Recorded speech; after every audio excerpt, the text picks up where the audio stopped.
Tell you what, mate, this episode had absolutely everything. It really did.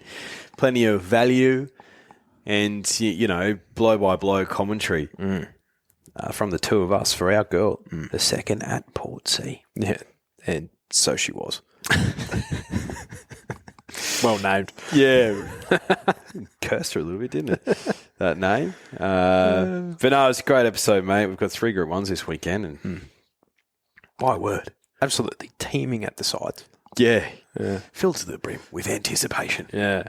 So, but we have to acknowledge our good friends at Ned's because we'll be punting with them this weekend. Absolutely, and so should you, Drifters. A weekend like this has so much value, so get weird and exotic. Get your Ned's Same Race multis going. Of course, we have our profiles, and we'll chuck up a few bets there. Yeah. Some big value. So follow us in. Yeah. Whip your bets out. Whip your bets out on your profiles, you know what I mean? Yeah, absolutely. Don't be shy. Yeah. We're all family here. But what is gambling really costing you? For free and confidential support, visit gamblinghelponline.org.au. I need to ask you a question. Be curious, Drifters. Allegron's won the Brisbane Cup, but it's all Antino. Blake Shin, take a bow. Barraquil, Benny Allen hasn't moved. Broadside him, bobbed, won the Golden Rose. Pride of Jenny, trying to find the reserves at the 100. She's 3 in front of Mr. Brightside. It's all too late. Pride of Jenny has run them into the night. Switch on the big winner by 2.5 Bellatrix Star. He's down, Jolly Star. She is a star in the making. Jolly Star bolts in. It's all Isthmus. She's very smart and fast. Nothing like a false start on a Sunday morning. Drifters, this podcast is coming to you after we were just having about a 10-15 minute chat about all the good stuff that's happened this weekend. So we'll have to try and recapture that magic as Declan joins us from Sydney. What's going on, bruh? From Sydney. Oh, mate, it's an absolute passport shredder down here. Sydney really turns it on. It's the Autumn Carnival. And, phenomenal day of racing yesterday, but who gives a shit about that? Mate, when are you joining the tour? What we started with, Drifters, because only one half of this podcast had an absolute field day on the actual punt, which is what we're actually paid to do on this podcast. So what I did was I highlighted my prowess on the golf simulator on Friday night. So I finished 6 over at Augusta, no less. Now, sim golf is considerably easier than real life golf. Last 8 holes, were all pars. So I think my back 9 holes even, which was good stuff. But yeah, how many shots did I win by? I think I won by 8 shots. Like, ran away with it, sort of stuff. So mate, life's good. Yeah, life's good.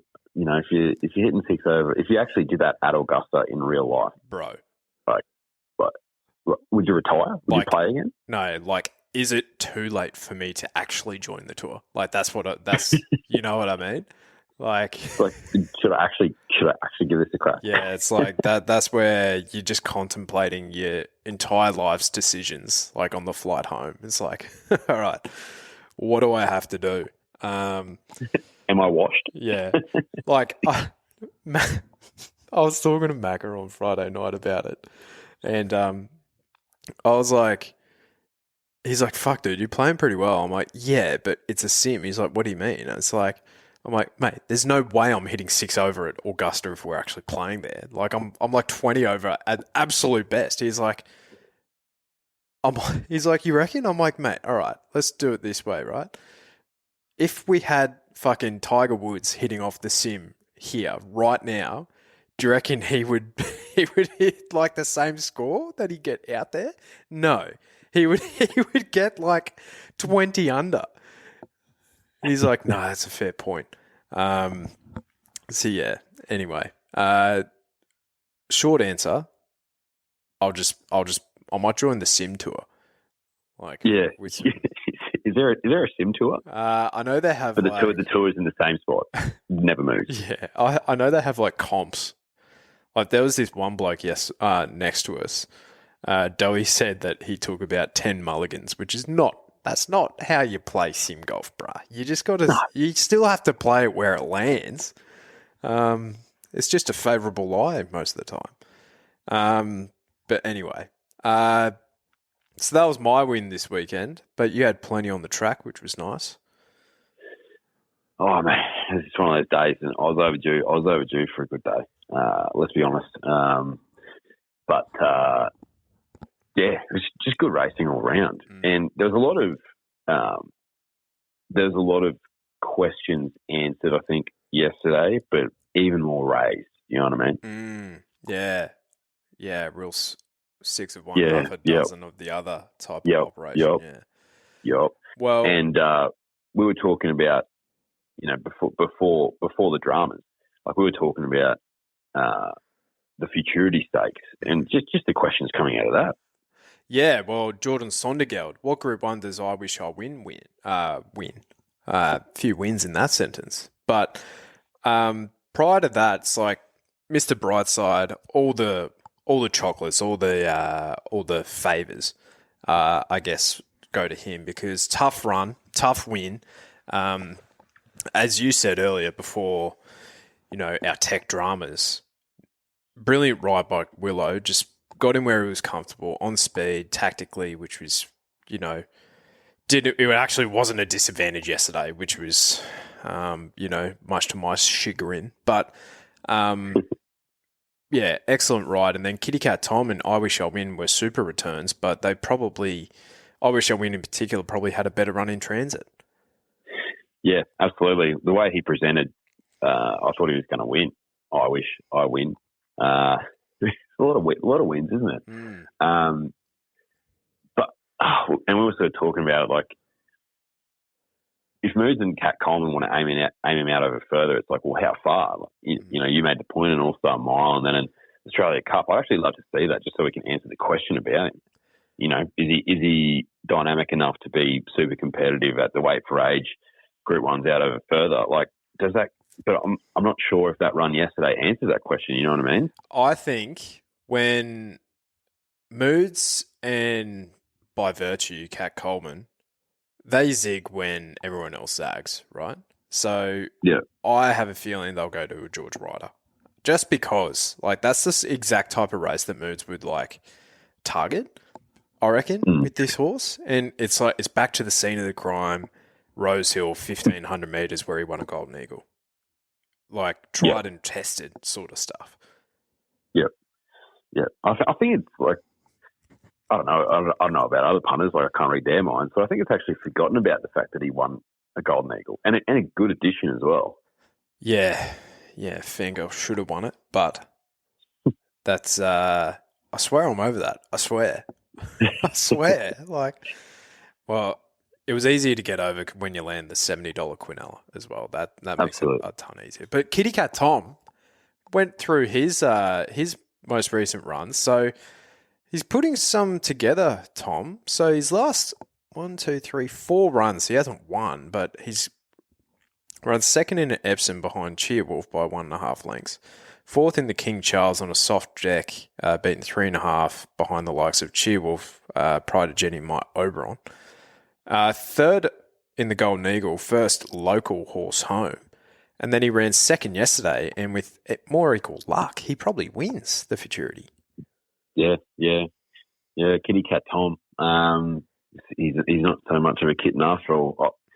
Look, we talk about this on the podcast all the time, and it's sometimes geldings who've shown talent, they just take a while to realise it and be more consistent with it. Like, remember how many years did we talk about Cascadian being a he can run on a bit type horse?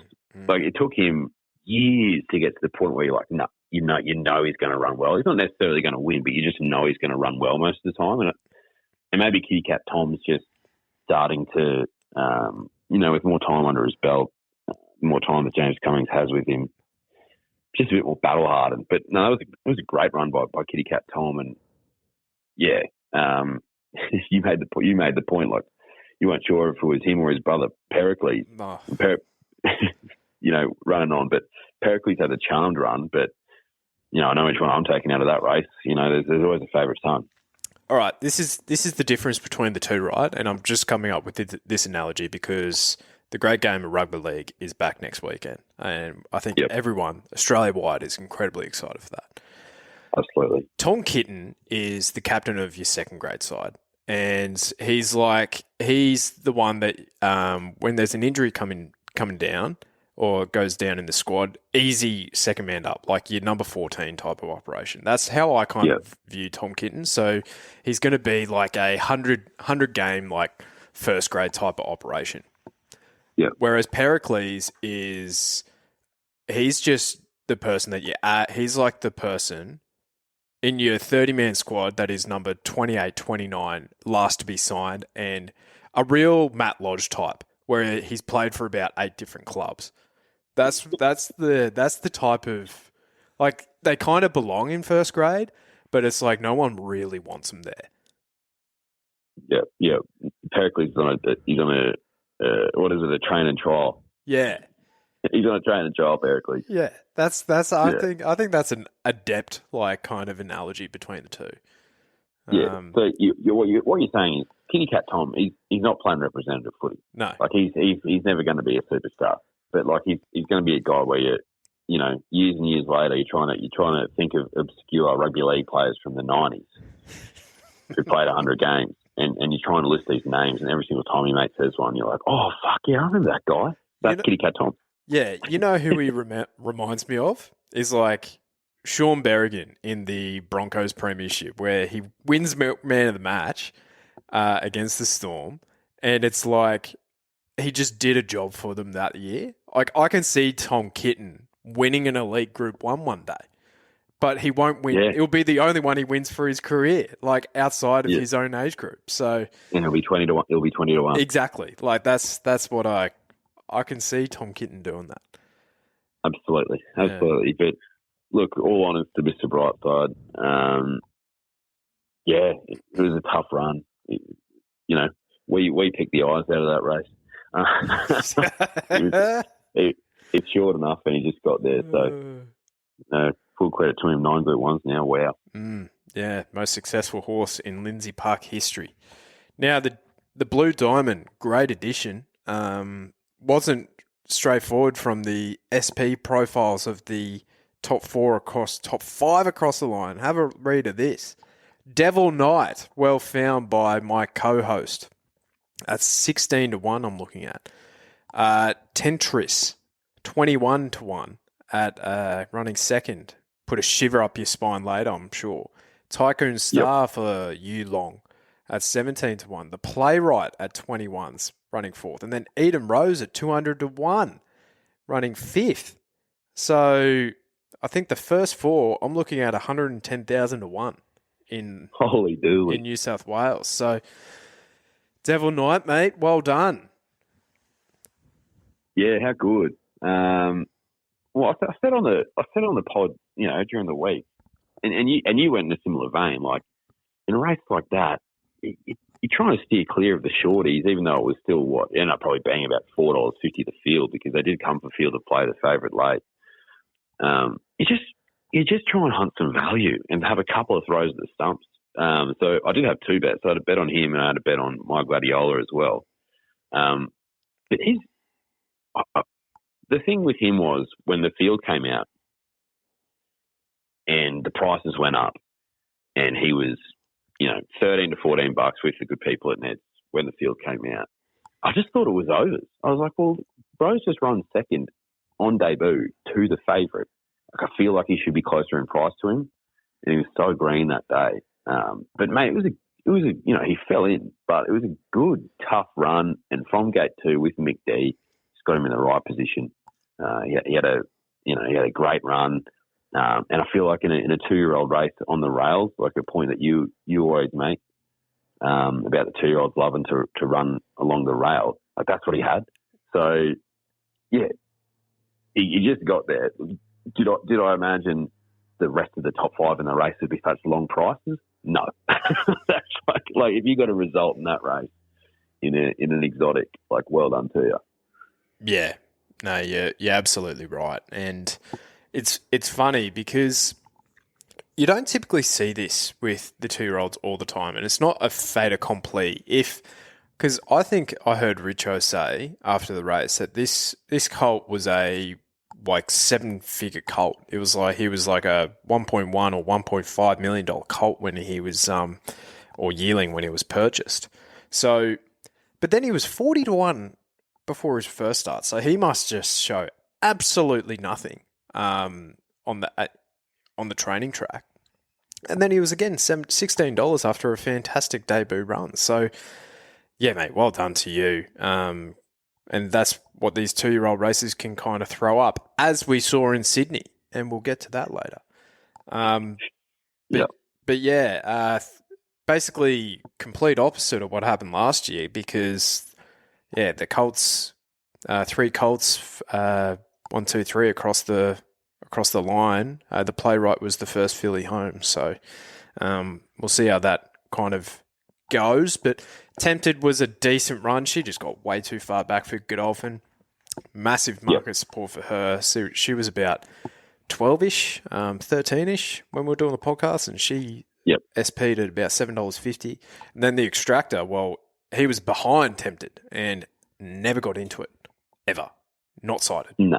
No. Maybe he just didn't like the travel down, didn't like the Melbourne leg Extractor. Maybe. Probably just not good enough. But now, the Oakley Plate.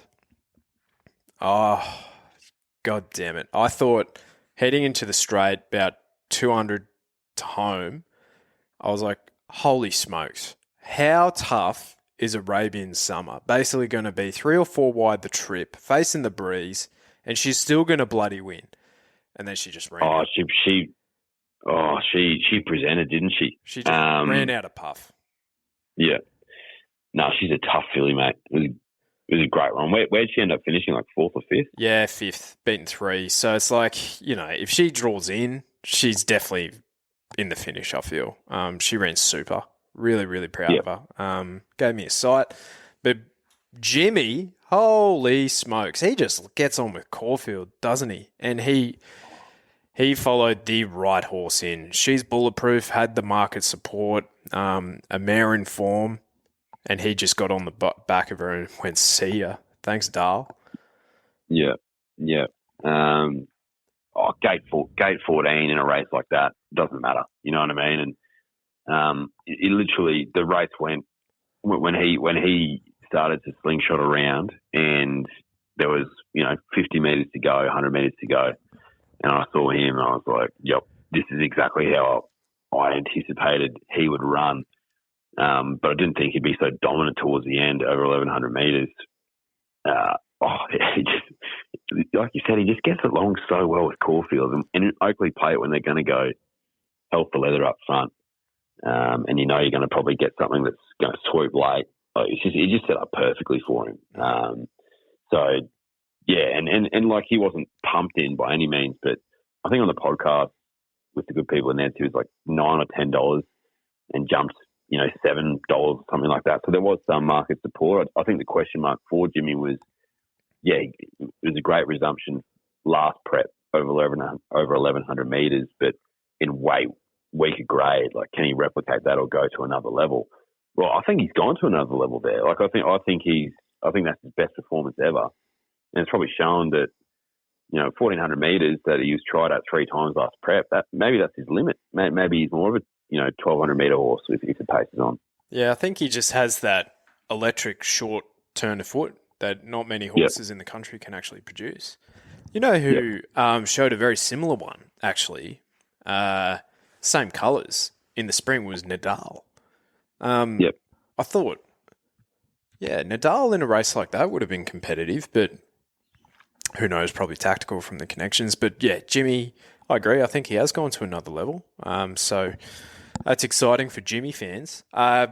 She's Bulletproof was brave. Ray McNerio just does what Ray does with Jai on, ran top 3. Headwall, who's, you're a fan of his, and then Arabian Summer, and Espionage was the top 6.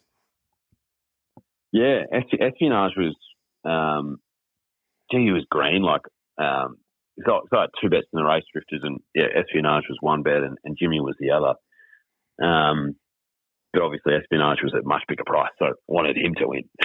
So, like, he sort of swooped around and it was just a lot for him to for a first run in like a year, for a really like the race 3-year-old. I think he's a horse who's got a lot of talent to do that. So, back to his own grade, back to his own age, lower grade. Like he's one I'm definitely keen to follow. Yeah, absolutely. Now in Sydney, a few talking points here. May as well kick off with the 2-year-old race. Now, Nick Scala has a question. Should K-Mac look at Zach Lloyd's ride on broadsiding about adapting quickly and being proactive? What do you reckon on that? Woden, Kieran was 3 wide, no cover. He did draw the outside alley, as we kind of saw last week as well. What do you reckon?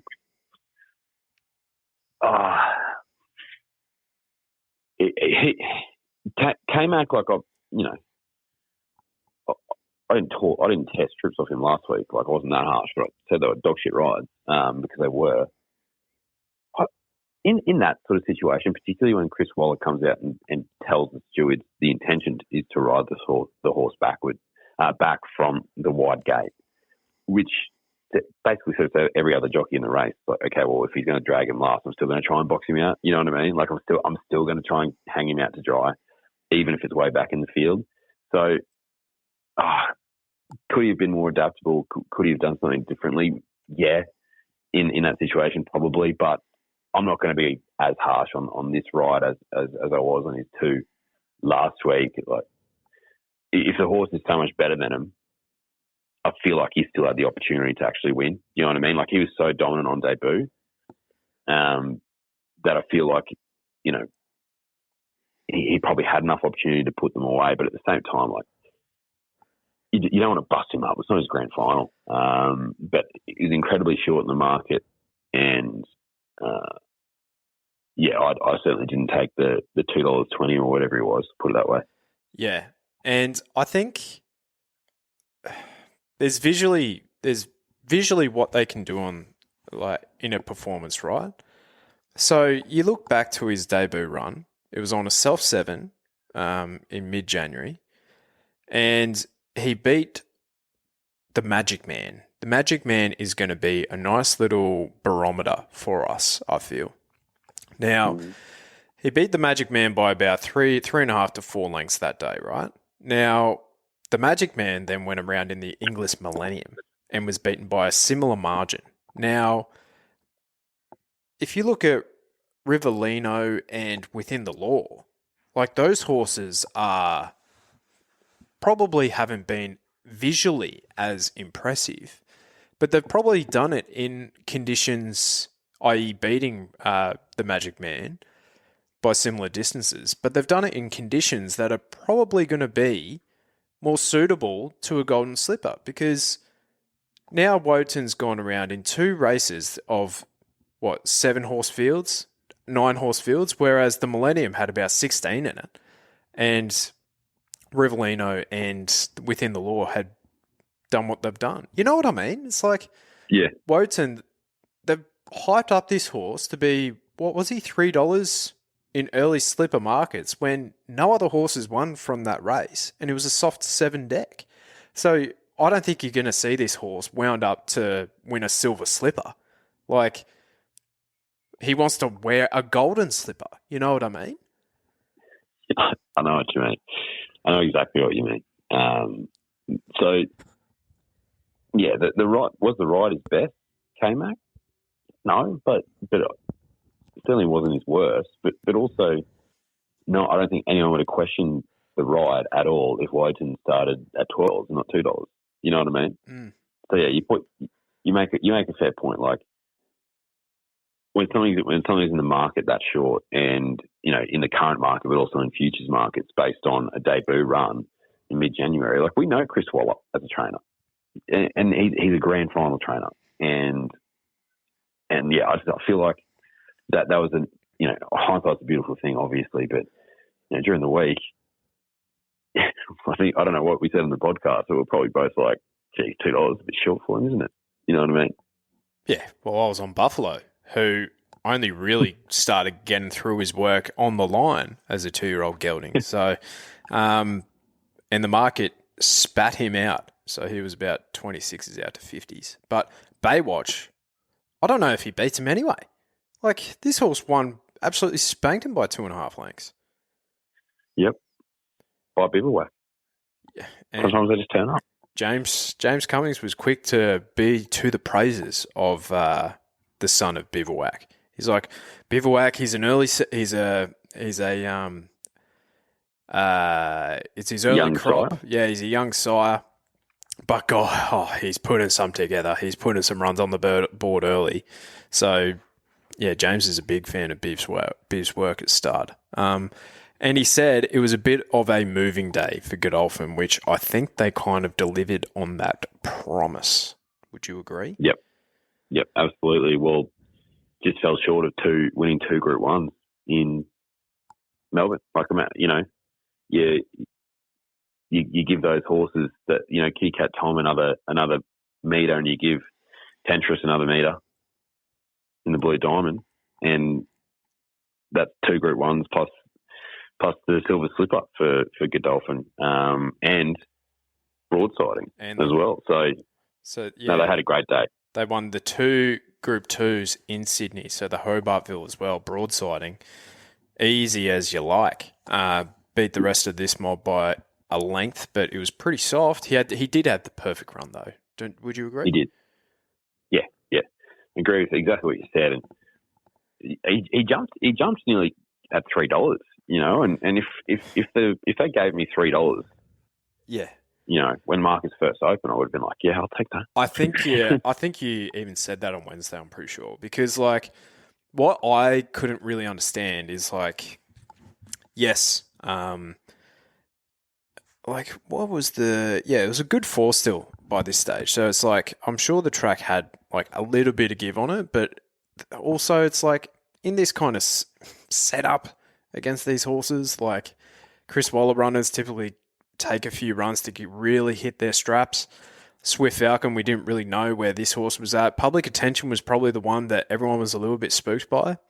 But, you know, he arguably was a little bit disappointing, maybe a bit of the second up syndromes. But if you're taking broadsiding on his merits, like, and what he did first up in the Golden Rose, like he jumped a bigger price here against an inferior set of horses. Yeah. Yep. Hindsight's a beautiful thing. Sometimes we as punters just overthink it. Yeah, absolutely. But it was great to see. Like, I love to see him come back like that. You know what I mean? And he's got the Randwick and the Rosehill Guineas at his mercy, and then, you know, he'll be competitive in a Queen Elizabeth. So, I said on the first week back, if there's a horse that is keeping John O'Shea sleepless, it's Schwartz. Let me cross that out and replace that with Linebacker, because this horse was backed in to $3.70. The market moved on the day, and he finishes 6th, beaten 4 lengths. I honestly cannot figure that out. Like, this horse has done nothing of note. Like, nothing. No. I think he brained him in a maiden at Hawkesbury or something by like 3 or 4 lengths on heavy ground or something. And everyone's like losing their minds and touching themselves over it. Yeah, no, you're right. I do not understand that. You know, Aliana, she was massively on the drift. And I know who I'd rather take between Aliana and Linebacker, even though Aliana was against the boys. And she has a bad racing pattern, you know, from the evidence we had up until that point. And she's a Chris Waller horse first up, who, you know, is wanting to probably, you know, peak in a different race. But I'd much rather take $3 something about her than I would compared to Linebacker. I could not understand it at all. And people smarter than us, who are more experienced than us and better punters than us, were giving him a big push. What? It doesn't make any sense. No. It's got to be an investigation. Well, yeah. I really didn't understand it. Now, Jason Collette, got Aliana in a fantastic position. She had the backer broadside in the entire way. Just ran out of puff, the daughter of Castelvecchio, I reckon. I think she'll be a competitive 2,000-metre horse as she matures. Yep. Yeah. No, she's a good horse. And Swift Falcon was great as well, which is good to see. The Hawks. Yeah. We failed to mention that. Come back in vogue. They broke the drought. Yep. Yeah, good it's to Devil see. Knight. Yeah. Yep. You know what the rhetoric was after the race is like, oh, this stable is just a champion stable of 2-year-olds. It's like, okay, they used to be. Like, sorry, but how long ago was their Golden Slipper winner, Estajab? Like, that was 29. What was that? 2019, 2020? Like, that was a yonks ago. Yeah, 2018 maybe. Yeah. It was a long time ago. And it's been a long time between drinks for Group 1s, but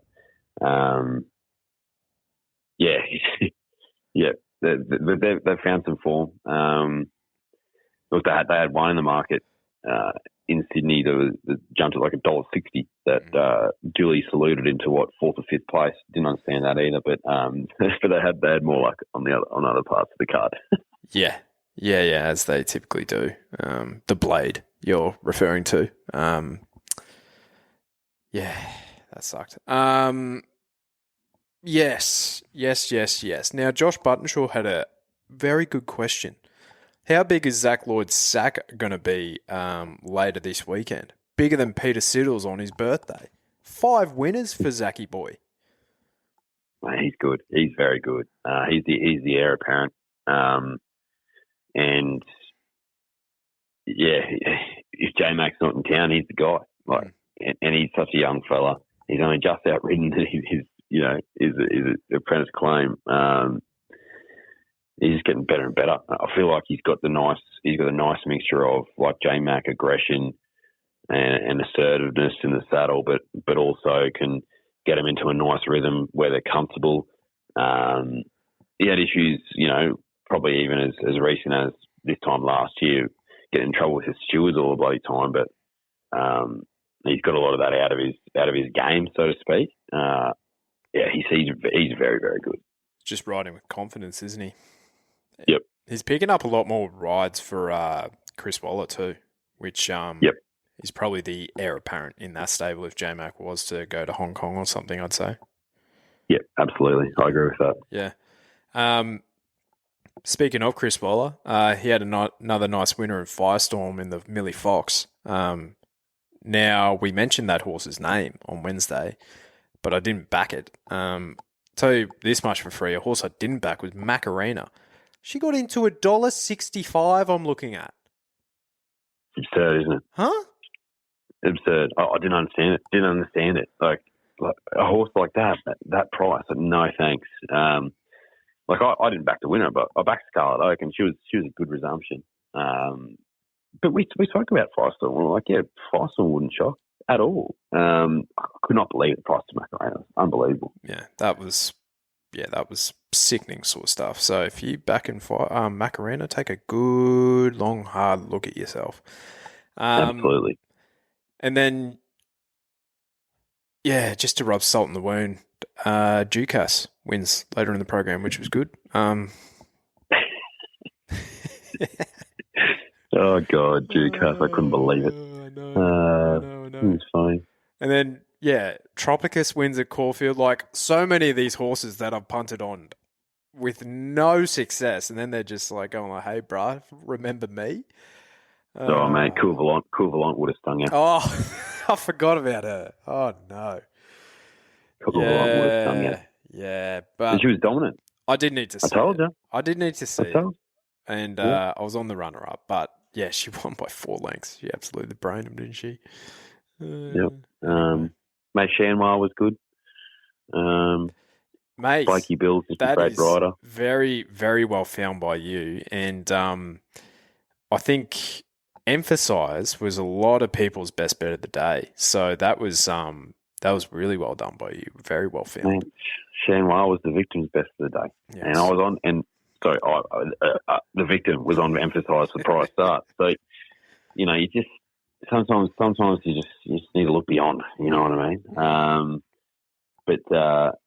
He was a nice win. Definitely moving day. Like I feel like we're balls deep in the autumn now, and got a much clearer idea of the pecking order. Put it that way. Well, speaking of the pecking order, I feel like a 3-year-old that does not get mentioned at all is Treasure the Moment.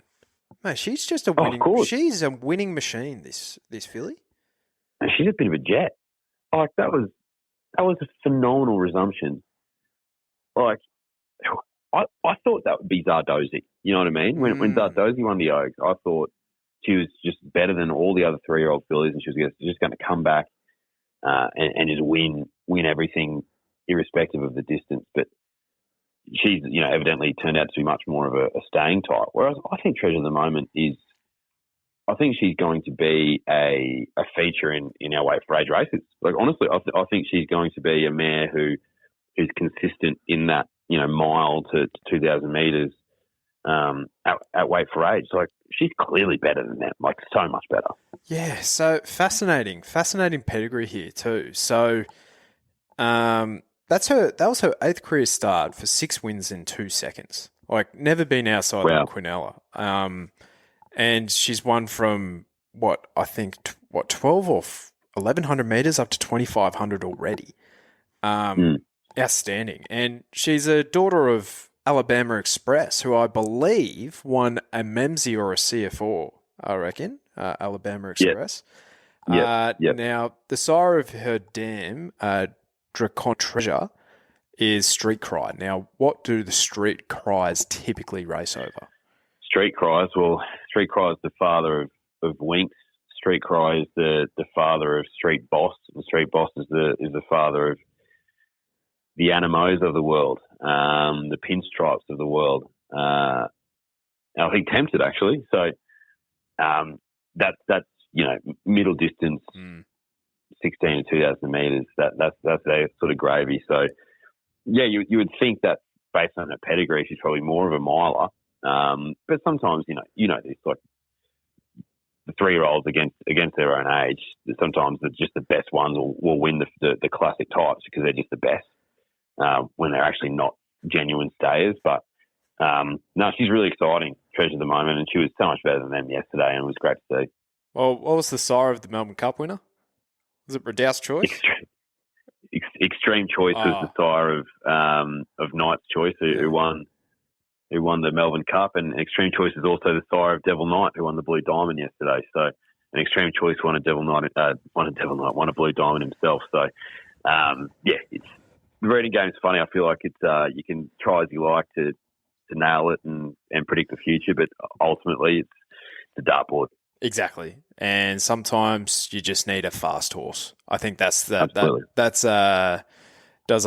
helps you a long way if you can have a fast horse. Absolutely, mate. I think that was pretty much it. Now you're dialing in over the next couple of weeks, aren't you? Because you're just jet set all over this great. I might be back for like around midday on Sunday next week, but we can chat about that at a later time. But I'll be in the studio on Wednesday. Okay, all right. Well, I look forward to talking to you then. But until then, drifters, thanks for listening. And if you're gambling, do it with Nebs and do it responsibly. Well said. All right. Hooroo. See you, Mike.